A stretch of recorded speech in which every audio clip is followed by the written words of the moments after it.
Hello and welcome to Bigfoot Odyssey and it's Sunday Conversations. I hope everyone's doing all right out there. With me, of course, is my co-host Jackie. How are you doing? Doing really good. Thank you. How are you today, Doing Daniela? good, thank you. Doing very Awesome. good. We had a good show on Wednesday. We had Jay Beach Ocean on and we talked all sorts from Bigfoot to orbs and lights. And you told him a story about Mm-hmm. an orb, Yeah. thing that you encountered. And there was a lady in chat who had experienced the same thing, Sandra, and she sent me some images from her experience. But just tell us again what you'd experienced. Okay. Yeah. I was originally just doing one of those 3 a.m. fun little videos. And so I was out at this remote playground. And it's like there's no houses around it. It's just kind of random. So I was messing around. And um, as I was walking towards my truck, I kind of noticed this light coming. And at first I thought, well, is that an airplane? But I would have heard it because during that time the air is super crisp, and anything that's flying overhead, you're going to hear it way before you see it. So that's what really caught my attention. And then I thought, well, is it a drone? And as I was watching, but there was no sound, none. And that's what really kept my attention on it. And by the time I got to my truck and got in it and was watching it, it came and was just kind of going up and down and gliding over the treetops. And I thought, well, if it's debris or something, usually debris will just kind of make its way down in one direction. It doesn't go up and down and up and down. And it I thought, well, maybe it's a bat. What is it? So I kept and I started filming it, and I zoomed in on it, and inside of it had like this whirling color, and it Wow. was kind of interesting, and it would expand and shrink. And I thought, whoa, is that my eyes? I kept thinking like, I'm seeing stuff. I don't know. So I'm looking at my camera. Am I getting this? And watching it.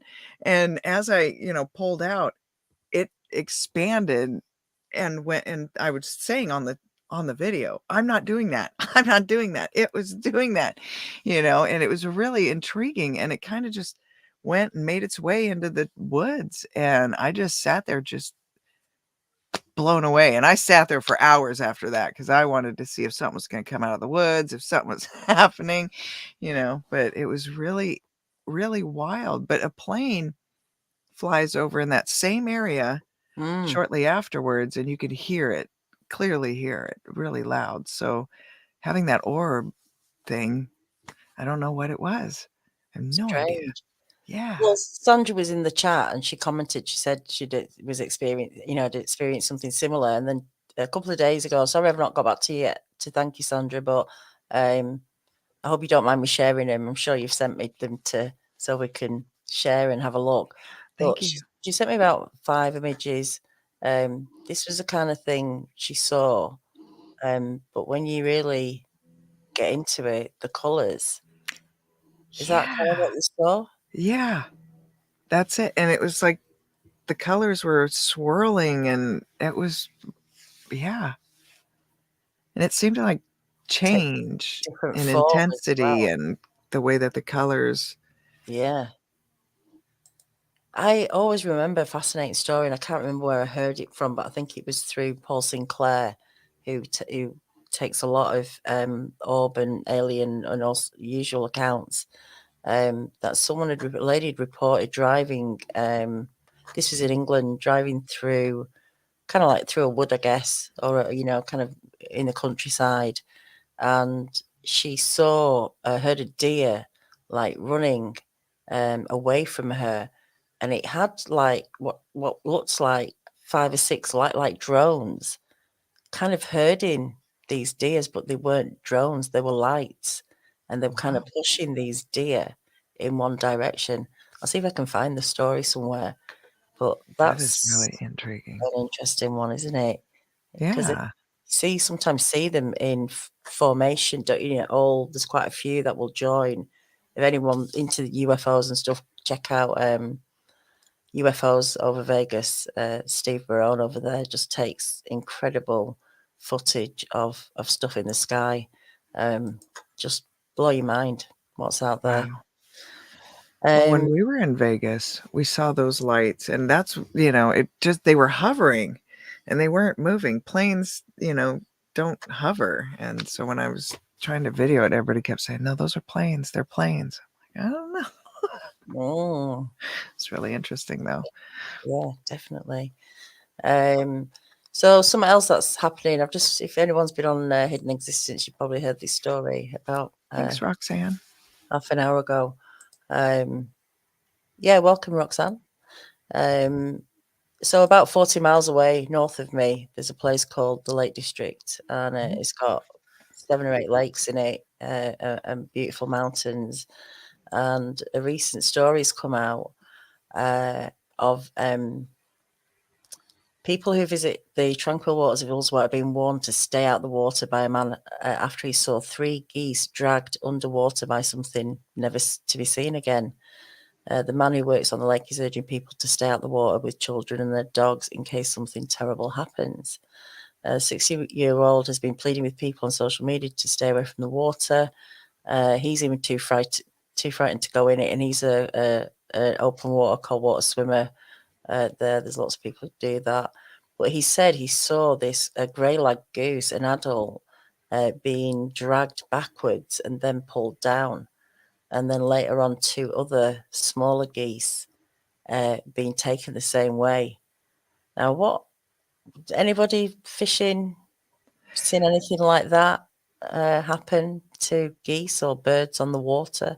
Well, sharks will do that. Whales will do that. Like the killer whales, the orcas up here, they'll do that. I have giant northern pike in my lake, and they won't do that to geese.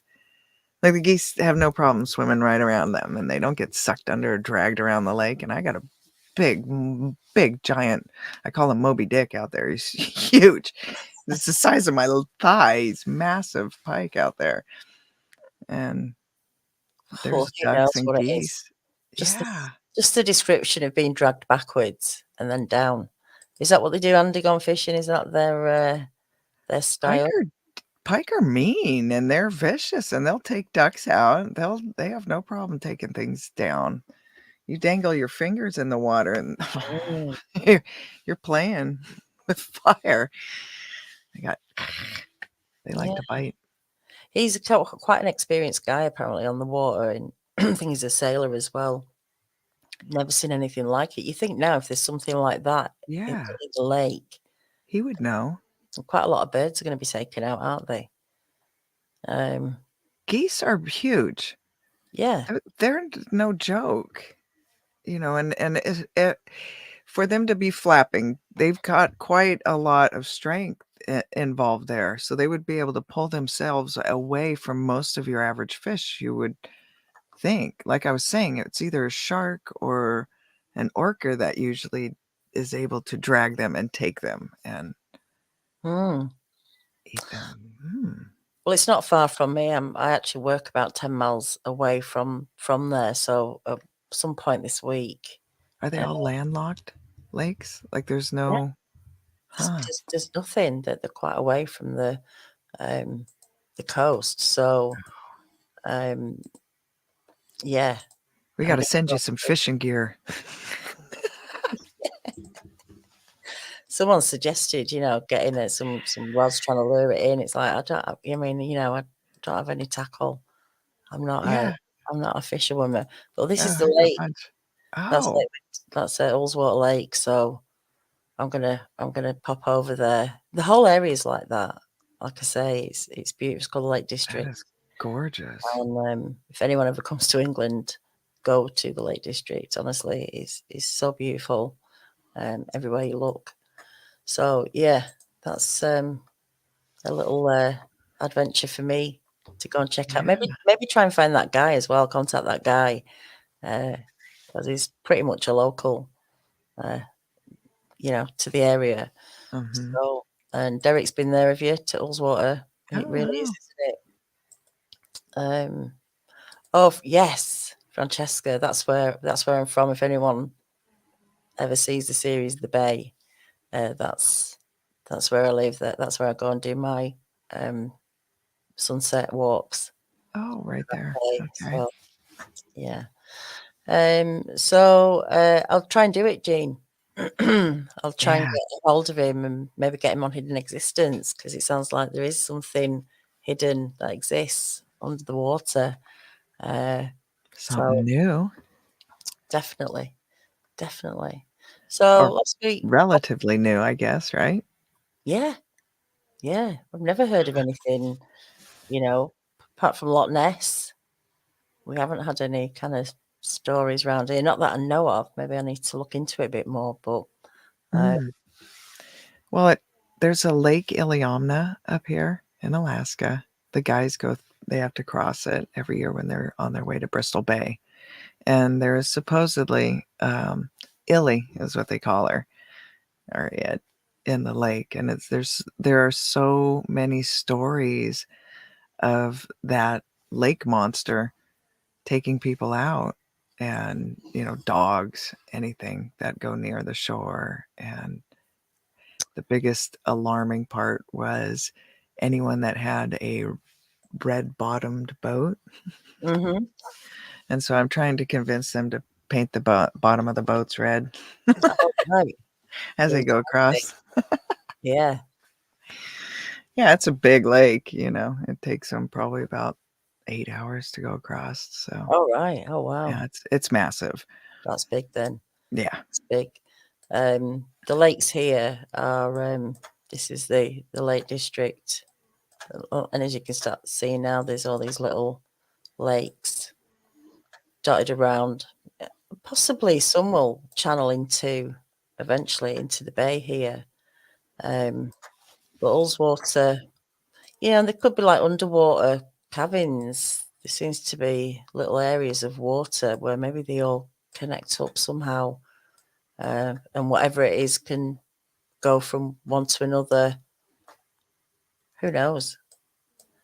There's a little river in Yorkshire. I can't remember the name. It begins with an S, and it's not wide, but the depth is like its width, and it goes under rock. If you ever get stuck under there, you'd never come out again. So it's a narrow river, but its depth is what its width should be. Mm. I can't remember. Oh, it doesn't matter anyway. But yeah, anything could be going through that. That could stretch for miles under those rocks as well. It's like limestone, so that would be interesting to Yeah. send a camera down there, something that could travel, just to see where it goes and what it picks up. What it picks up. Yeah. That would be really interesting. And there's yeah, Eric Gone Fishing did a lot of those magnet fishing.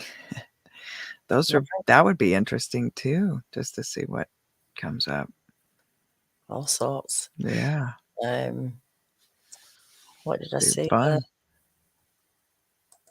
Gene Austin said, Jackie, if they paint the boat red, make sure you have life insurance on them. Check. Barbara says, what if lake monsters can go through the veil or hide behind them? Well, it's another possibility, isn't it? If it's all, I don't know, underwater though. These underwater cryptids are very mysterious. If you're into the UFO stuff, there's a lot of stories of even Navy that have seen crafts that go in and out of the water. I don't know. Yeah, I've heard that. And also how there's no impact. When it goes through, it's almost like it forms its own tunnel that doesn't do anything to the water to disturb the no water. massive ripples. No splash. Yeah. These accounts are fascinating, aren't they? Really. Very incredible. Not very Bigfoot, I know that, but they kind of But there are a lot of people that have yeah, those kind of experiences together. Those are really intriguing to me. Yeah. In a lot of ways. Because it just seems so far apart. Like, to me, the Bigfoot seem like they are more of your flesh and blood, natural forest dwelling being, but there's been so many encounters where people have experienced otherwise. Yeah, definitely. The Strid is the name of the river in Yorkshire. If anyone wants to have a look, that's Stephen, it. thanks. Steve Gordon, the River Strid. Yeah, I want to go and see it, but I'm kind of scared. Falling. Bye. Bye. Yeah, especially if it has one of those big, heavy undercurrents. Oh, it does. It does. It is really. Oh, let's have a quick look, and Those then are chilling. yeah, I've got some Bigfoot encounters to read. But first, I'll show you very quickly the Strid. I'll have a little geography time. Yeah. The Strid. I don't think I've heard of it. No.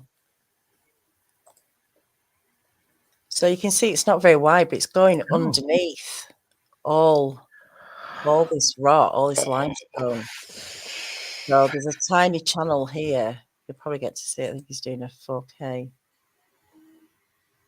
Oh. So they've worked out it's as deep as it should be wide. It's wider at the top, but there's just this section here that the current apparently is incredible. It's beautiful. Yeah, well, I don't know why it does that. It's so dangerous. Those rocks look slippery too. Yeah. I'd be crawling. I think someone has put like a camera down, or they've tried to measure how deep it is, but literally this water goes underneath all this rock outwards. So God knows. Wow, that's some water churning there. Yeah, it's the most dangerous river apparently. So yeah, I'd end up just slipping on this green stuff and looking down. Yeah, that just. Yeah, don't they think that Nessie has hidden underground caverns that she comes and goes from? It's quite possible, and passes too into other lakes. I think Nessie actually goes out to the sea. So who's to say, what other stuff is passing through? And we just don't see it because it's underwater. Yeah. Didn't they just recently discover a hairy crab? Oh, I don't know about I think they've that. just recently discovered some kind of hairy crab. Right. They're constantly finding new critters, creatures, and things. What would you need hair for? Cold underwater. That's what I'm thinking. It's far north. Yeah, it's fascinating. No, I haven't heard about that. I'll have to check that out. Definitely. Right, let me cancel that. So I enjoyed reading out the encounters the other week. I thought we had a couple of good ones in there. Yeah. They were interesting for sure. Yeah. This is interesting because we were talking about mounds before, and this one involves a mound. Who knows if these are the graves of Bigfoot? I think it's quite a big hole to dig, isn't it? So you'd say this 8 foot tall one is about 4 foot wide. That's a big hole. Yeah, unless they bind them. Just who knows? like I was saying, like they do in the Egyptian, like where they found these where they got their knees, like they're in the fetal position. It's not the ones that are in the even still, it's a bit of a mass, quite a big Yeah. mass to bury. So, and how did this pick the spots? And it's fascinating, isn't it? Anyone found a mound when you've been out in the woods and wondered if a Bigfoot could be under there? If I do, I'm gonna dig. Yeah. unless it's on parkland, right? Because you're not supposed to. But just saying. You definitely have to send some, skewers down there or something. Like when you're trying to test a cake before you bring it, before it comes out of the oven, you put a skewer in and see if it's still wet. See if Yeah. it knocks on something. Yeah. So something like that. I don't know. And yes, Toby, sorry, happy 4th of July to everyone. It's not something we celebrate over here, but I know you guys do. So I suppose you're doing it the weekend because it's a Monday, the actual day. Yeah, we don't do, well, they do fireworks up here, which is ridiculous for 4th of July because it's daylight. So all you really see is the puff of smoke. We've not fought that one through, have they? No, they keep doing it every year. Weird, that, isn't it? What a waste of money. It is. Yeah. Just spend that money on something far better. Mm-hmm. All right, let's read an encounter. These were from a group of kind of teens, and this was in Sarasota. Florida. Yeah. Okay. Me and my brother and our cousin, 11, 10, 12 years old at the time, used to frequent a neighborhood across from ours called Acorn Circle. It was a heavily wooded area that only had about 3 homes at the time. On the southeast side of this neighborhood, there were no homes at all and was especially a favorite spot of ours to play since I had a few curiosities about the area. Just to describe the location a bit, this wooded area had a nice canopy of trees that was somewhat darkened even in the bright daylight. There was this large mound of eroded dirt that had a patch of sunlight directly coming through the tree canopy. About 15 feet away, there was a large drainage ditch that was about 5 foot across and 4 foot deep. Someone at one time had placed a log across the ditch in order to cross it. On the other side, there was an old VW bug and van, and that had been there so long that small trees were actually growing up and through them. Further back from this was the scarce remnants of a burned down house. We rarely explored back further than this due to the increasing darkness, heavy foliage, and swampiness. On the day the sighting occurred, my cousin and myself were playing on the dirt mound with our matchbox cars while my brother explored just a short distance away to the left of us. Suddenly, we were jolted to the sound of a loud crack, as if someone had stepped on a stick. We immediately looked in the direction of the VWs where the sound came from. There was approximately 10 feet to the right of them was a large human-like figure. I roughly estimated that it was about 7 foot tall. Its colour was not really distinguishable due to the poor lighting. Its right side was slightly obscured by some small trees on the bank of the ditch. We stared at it for about a minute or so and then started conversing with each other, wondering what or who this thing was that was just standing there watching us. I remember one of us supposing it was a bear standing up, but that was quickly battered down since the shoulders were clearly visible. It simply looked like a large, hairy man. None of us recall seeing a face and any other clear details, considering that all was really visible was the jagged, hairy silhouette against the dimly lit woods. At one point, I remember saying, "I bet it's Bobby, an old teenager that lives in the neighborhood." I shouted, "Hey, Bobby, stop playing around. We know it's you," but no response. Then one of us yelled out, okay, you can come out now. Stop trying to scare us, whoever you are." Again, no response. As we continued to stare, it slowly moved slightly to the left, fully exposing itself from behind that small clump of trees. As it moved, it raised its left hand up and outwards in order to grab a tree branch, while at the same time leaning forward as if to get a better look at us. My brother said that when it did this, from that particular angle, he could see long hair dangling from its arm. At this point, we all ran as fast as we could and never returned. So that's it for them.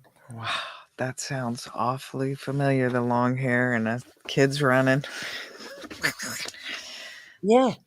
And Kerry, actually, said that the one he saw, when it put its hand up to the tree and it started to see the the hair on its arm, and it said at that point, that's where I realised I'm not looking at a human.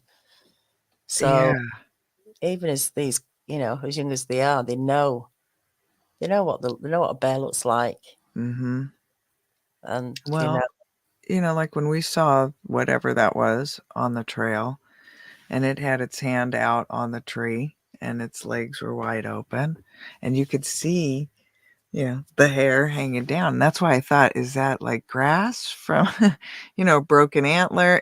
Just I thought maybe one antler was broken off the moose, and my mind was just reeling on what it could have been. But the moment it brought that hand down to its side, that arm, and the legs ankle to ankle, that's when it was all over for me. Like, no animal does that. That's I'm out. Still, you're still trying to ration it, aren't you? Yeah. Trying to Oh. go, what on earth? Mm-hmm. I kept saying, like, some giant lurch, like, dude was out there, and yeah, it doesn't compute. So this one is an interesting one, and a guy is left with more questions than answers, obviously, because that's how it kind of works, isn't it, with this subject? Where's it at? Here we go. This was in Palm Beach County, so Florida again. Yeah. These things, which we call skunk apes, would come on our property at night and eat mangoes and other fruit. They would also sometimes come to this is a guy who's had lots of kind of, he's documented quite a lot of interaction, encounters and sightings and things that he's seen. Just got a drink. So he's got more of a log going. Yeah, that's right. Yeah, okay. They would also sometimes come to the travel trailer and look in the windows as if they were curious. On one occasion, sorry, I'm going to have to. That's okay. It's hard on the throat to constantly read, and you're on your second live stream today. Yeah, no, my voice is going. I don't know what it is. Maybe it's late at night. It starts to, Anyway, I'll try and do this. So they were looking in the windows if they were curious. On one occasion, they had picked up a 100-pound hog out of the pen, bit 3 large bites out of it, and spat it out. It was like he was taking out chunks to get to the liver. That's all he ate of the hog. When they would come around, we also noticed that the horses would go crazy. They apparently had come from the Everglades looking for food. During this time, there'd been a large fire which had burned off a very large part of the Everglades. We suspected that the lack of cover had driven them into the rural areas in our vicinity, and there'd been many sightings. I saw a whole family of these creatures at one time. The first one I saw, I thought was a big one. I later realised that this must be a young one. It was about 7 foot tall and it had brown hair. Later, I met up with the dad. He was huge, about 12 foot tall. He had silver grey hair. The mom was about 8 to 10 foot tall with brownish grey hair. They all had long arms, hardly any neck, and a man that can run fast. They stink real bad too. We tried hunting these things, but it was like they were playing a game with us. At that time, there was a big reward out for one of these things. We spent about a year hunting them. They are really intelligent. We even shot at them at close range, and they would just rub the spot and look at us as if to say, "Why did you do that?" They would just turn and run away. Myself, my wife, cousin, and even a police officer witnessed these events, and a neighbour. I know this seems far-fetched and unbelievable, but I swear this is the truth. I tried to report this back then. Everybody thought it was crazy. After that year, we didn't see them anymore. They probably moved back to the Everglades when it started growing back up. The closest I came to one of them was about a foot. I walked up on it. Thing is, they never showed any aggression towards us. Even after getting shot at, we could always hear them outside at night chattering a lot. There's another link to this story where a neighbour called the police and told the man that he saw the biggest silhouette of a man she'd ever seen was taking all the fruit from her trees, and she wanted them arrested. And another one, at one point, Palm Beach County deputy went out to see them. The deputy saw the father Bigfoot that night. The police officer did send hair samples to a lab in Miami, and it came back as unknown species. I checked with the Palm Beach records, but unfortunately, they don't keep anything that far back. This guy is genuine Floridan. He tells it like it is and doesn't give a darn what people think about him.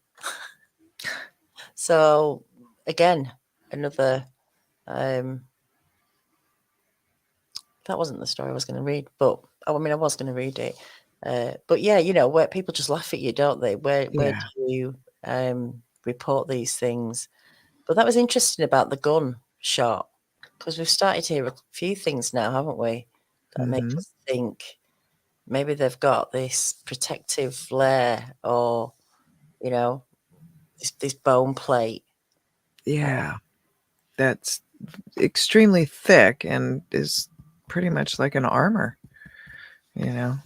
But if you are able, because people still see the blood if they've been able to witness striking them. I'm trying to remember who it was that we were talking to, the guest, where they were able to shoot it with an arrow. Oh.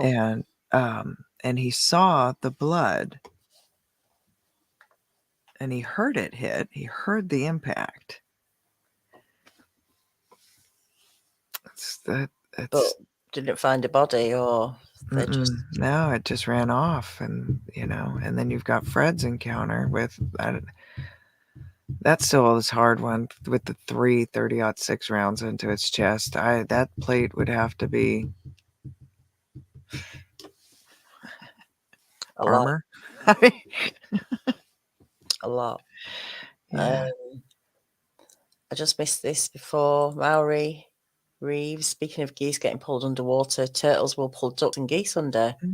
I've even seen largemouth bass eating baby ducks off the surface of lake and ponds. Yeah, well, I said on the Hidden Exist, even herons will come and take little ducklings. Yeah, the pike will take the little ducks easy. Yeah, it's They'll just be there, and then they won't. Yeah, there was a sparrowhawk coming to my garden today and took out a little bird. Oh. In and out. This little Oh, wow. cupped its talons, going off to, the other side. Just nature, I guess. Yeah. So I thought I was reading the story I really wanted to read, but we'll get to that. Okay.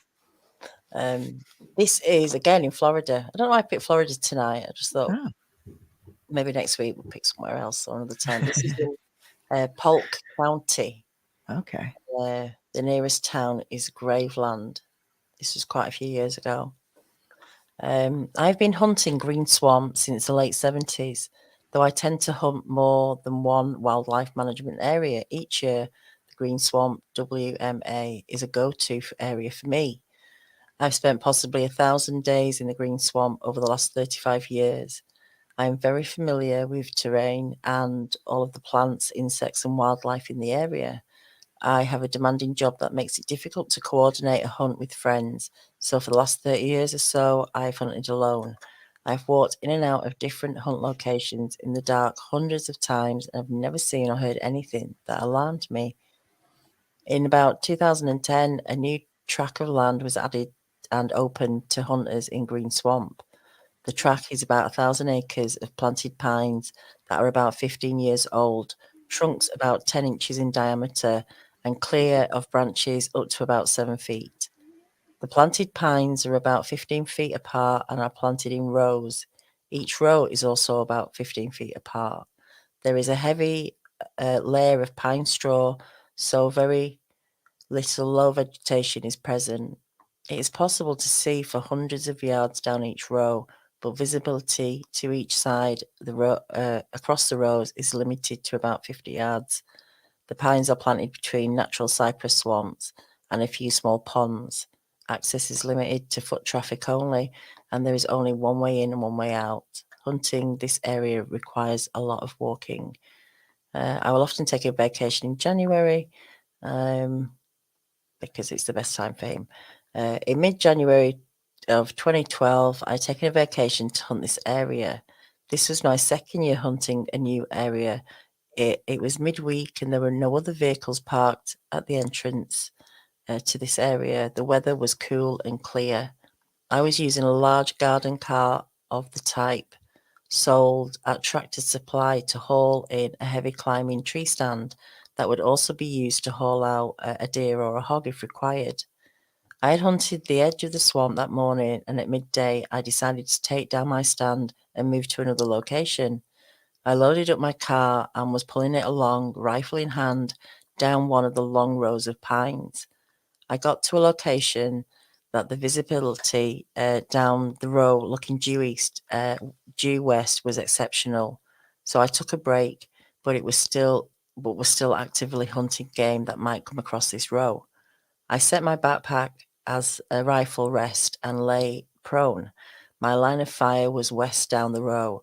I'm in full camo with no face covering. My garden car is an unnatural bright green with silver painted wheels. The tree stand on top, probably about 40 inches in height overall. It was between 2 p.m. and 3 p.m., bright but in direct sunlight through the young pines. This guy's got a lot of attention to detail, isn't he? He's wrote He's not missing a beat here. Hey, you could be right in the place with him. pretty much, yeah. I had been there for a few minutes and had been checking for work emails on my phone when I caught a motion to my left. I looked up and there were three big dudes in black ghillie suits, no more than 10 yards away from me, walking in single file, quartering away, crossing my line of fire. I lay there surprised but motionless and let them pass. They walked in a north-northwest direction for about 50 or 60 yards into a cypress swamp before I lost sight of them. Shortly after they walked out of sight, they started banging around in the swamp loudly. The banging sounded almost metallic, a dull donk, like hollow aluminium against a tree. I thought these idiots were very loudly and carelessly taking their tree stands down. There were possibly 20 bangs. I got frustrated that these guys had ruined my hunt and stood up, got situated, and began to head west with my cart once again. As I crossed their path, I noticed a distinct game trail that they had used. I continued on and hunted that evening and the rest of the week in the area. I had my phone camera in my hand while I watched them walk closely by.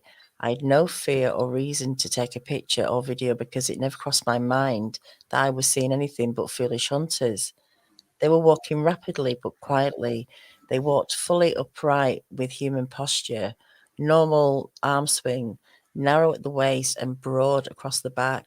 They appeared to be three physically fit, tall young hunters in unusual black ghillie suits. They were big, but not alarmingly big. All three were identical size and shape, maybe 6'4" to 6'6", 250 pounds. I did not notice an odor because they were quartering away.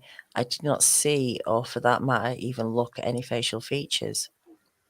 Three big dudes in black ghillie suits with no hunter orange, no rifles, no gear, walked directly in front of my loaded rifle, and me and my big ugly wagon are close, in the open, and in plain sight. I told my buddies at work about it. They suggested that it might be Fish and Game Commission trying to catch poachers. For 2 years, something just didn't seem right about the whole incident. The more I thought about it, the more unanswered questions I had. And these are his questions. They walked about 10 yards from me in very good light. Me and my wagon were very conspicuous. I was motionless, but how could a person, much less three people, not see me out in this open terrain? They walked in front of another hunter with a loaded rifle. No hunter would do that. They had no gear, no vest, no hunting weapons. They were carrying nothing. If they were not hunting, were they hunters? Black ghillie suits. I have a green one and a tan one. I've never worn either while hunting because they snag on everything. And why would someone wear a black ghillie suit in a green environment? If 3 hunters decided to hunt in ghillie suits, they would probably be in green, and that would likely be different from one another. These were all exactly the same. Ghillie suits are usually and on purpose very asymmetrical, often baggy and droopy, with rows of material sewn in. These were form-fitting and uniformly 3 or 4 inches in length. I would describe as looking like wet hair. The banging noise. About a year ago on Saturday, I was watching River Monsters, Swamp People, and one of the Bigfoot shows. It dawned on me that the banging around might have been tree knocks. Until watching that show 2 years after the incident, I had never heard about tree knocks, so I had not previously made the connection. And that's when I began to wonder whether I'd actually seen something other than hunters that day. Fascinating. Because at hunters, there's certain things that they don't do. And I don't know, in Alaska, there's not the requirement of wearing hunter orange out in the field. A lot of places there are. But yeah, to see if they were going to wear a ghillie suit to be out of season type of ghillie suit is kind of strange. Yeah. There's a lot in there that, I can understand once he sits down. And that's another thing where I think there's going to be a lot more people, the more that they become aware of them, that they will be able to look back over their time in the woods and go, I've had a few of these weird experiences out there that I could never put anything on. And now, it kind of fits the little pieces. There's got to be loads of encounters, situations like that. I And, believe so. and then how does it change your experience once you start thinking there might be something out there? Yes. Well, it's like, I knew a bunch of military guys that would go out and practice and do their training, just without being commissioned or whatever to do it. They're just out there messing around. They've all retired, but they're all just keeping their skills up.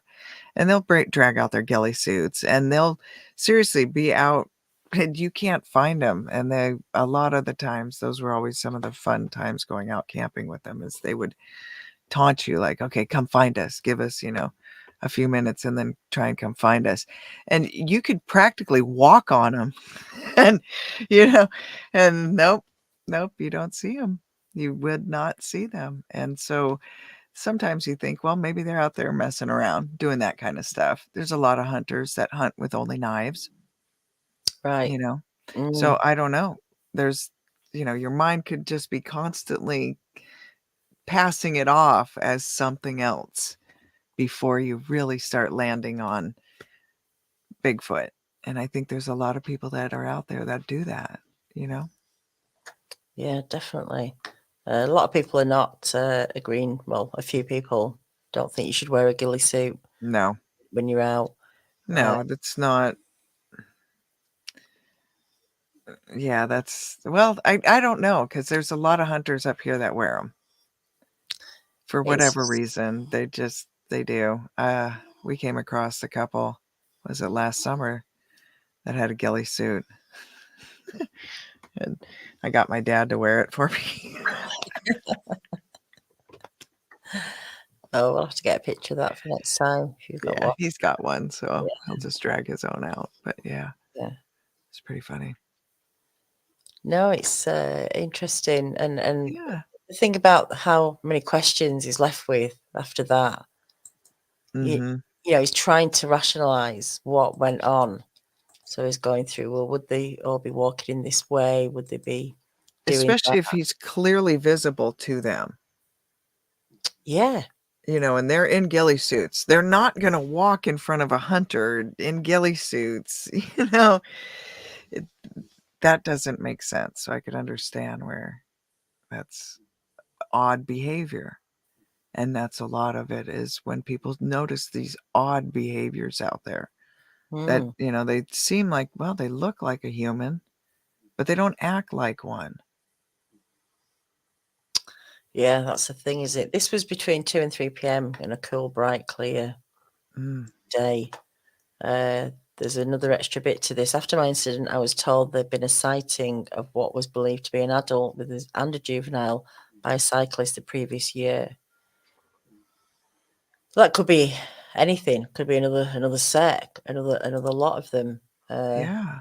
The group of them, and just who knows how they live, how they travel, whether they stay together, whether they at some point, shoo the sons away to make their own families. I mean, I don't know. That's what generally happens, isn't it? They get rid of I know bears keep their young for a while, but at some point.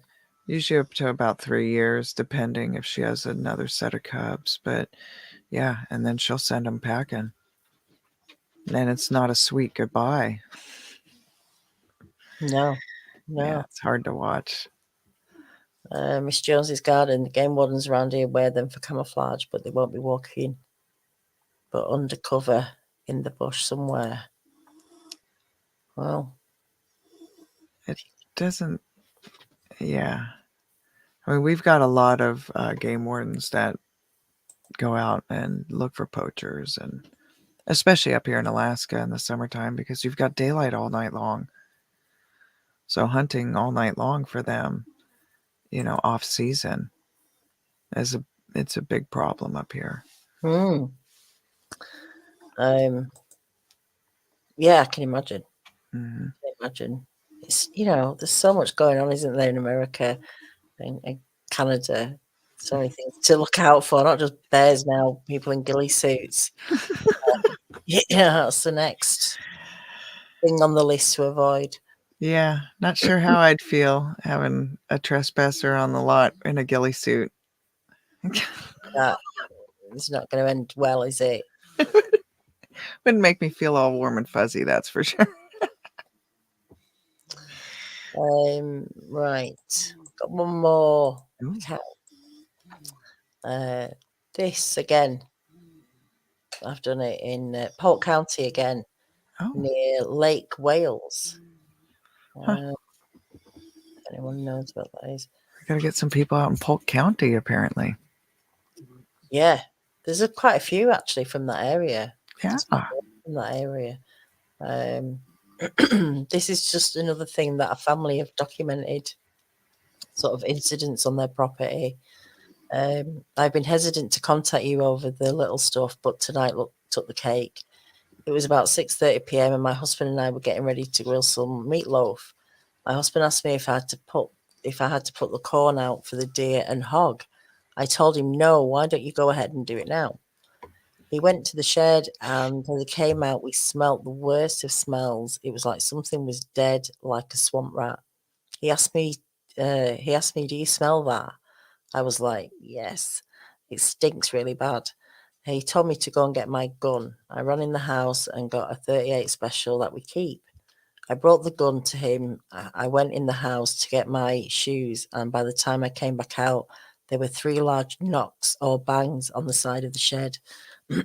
He dropped the corn and turned towards the shed and trees and backed out of the area really fast. He said, Steph, I don't scare easy, but that scared me so bad. It made my hair stand up on end. Well, he looked around and didn't see anything else, but we didn't go behind the shed because it's wooded. It's wooded against it. He left to go to the store. It wasn't even 5 minutes. He was gone, and my oldest son and I heard sounds over the TV. I muted it, and you could hear it plain as day. It sounded as if it was shuffling along the gravel or something and breathing funny. Then eventually, all you could hear were the branches breaking. I've been wondering why the hog and deer hadn't been coming. Why would that be the case? Hadn't been coming in. Would that be the case? My son and I and my dad, prior to all of this, had been sitting outside enjoying the cool night air when we heard noises. We quit talking. We quit talking and listened. It was faint howls and knocks. This lasted from about 8 p.m. to 11. Also, there have been a few other incidents of smells and sights here. My dad was staying here for a few months, and he went for a walk with his dog like any other night. Well, Zeus wouldn't go, so he dragged him. No sooner he got back around the to the back of the camper trailer, he said he saw him, and said Zeus about ripped his arm off to try and get back to the trailer. Another time, my 2-year-old was playing just off the steps. I was inside sitting in my chair so that I could see him, when all of a sudden he screamed at the top of his lungs and about killed himself trying to run up the steps and get into the house. On the way up, he kept screaming, "It's a monster." He knows the difference, a deer and a hog. After all, he sees them all the time. To this day, you cannot get him to go off the porch by himself, and he's afraid of the fence line. You see, we have about 7 acres of swamp behind us that we own. Our whole neighbourhood is a lot of swamp and lakes. I want to venture into the swamp with someone to see if I can find anything. I know he's out there, it's just a matter of time. I have spoken to one of my neighbours about any strange sightings, and she has had one, but she doesn't want to talk about it because everybody thought she was crazy. She told me about it. She said she had gone outside just after dark to go to the neighbour's house at the time, and there he was standing across the neighbour's driveway across the street. She said as fast as she saw it, it was gone. So there's a lot going on. Yeah. That is in Polk County too. Yeah. Interesting. The environment is a thick forest, and some parts are heavy. There's a swamp and a creek. I guess it doesn't matter where they are. They seem to be able to manage, survive. Yeah. Yeah. And they seem to have certain trackways that they follow, and it doesn't seem to be a certain, like, there's a lot of people that say you need to go out at nighttime, but those are during the day, right? Mm. The noises were towards the evening, but the sightings were during the day. Well, a lot of these night howls, are they at night? I mean, Mm-hmm. we've got a lot of Yeah. reports, haven't we? But is there a real database of when things are happening, what time of day they're happening? See, I that's mean, what, yeah, really detailed. yeah, I would love to have like a repository for all of the data to go, and just as much information as possible. And that way you could just pull, and have overlying maps and stuff. That would be really intriguing.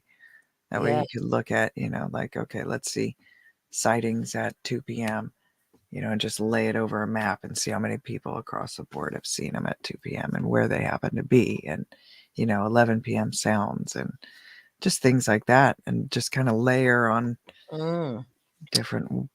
Like the ones that are crossing the road. What time of year Mm-hmm. is it and what direction are they going? Yes. That would be Absolutely. interesting if they're just all going in the same direction at the same time of year. Yeah. What would that mean? Just make more questions. It would. Yeah. Yeah, again, the more that we find out, the more questions it just keeps bringing up, like, where do they go during fires and, during earthquakes? And, I don't know, a cave is somewhere I would want to be during an earthquake. Yeah. Oh, well, look, you're starting some little experiments, aren't you? Yes. We forgot Yes. we were gonna start with that, weren't we? That's right. So you each maybe every other week or something, you're gonna do something just to see what happens. Yeah. Yeah. So What are you doing this week? this week I made these fun little masks. And I got them from Michael's, the craft store, All right. and Yeah. I colored them all, with paints and stuff, and then I shellacked them. Excellent. And so I'm going to put them out in the woods in different places. I just hope I don't see these things looking in my window. What is That's where the experiment would end. Yes.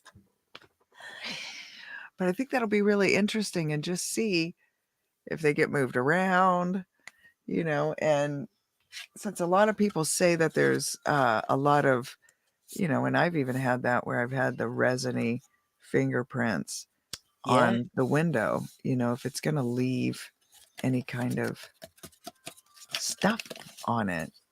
You have to wipe them, won't you? Put them up and completely wipe them and just see what prints, what's left on there.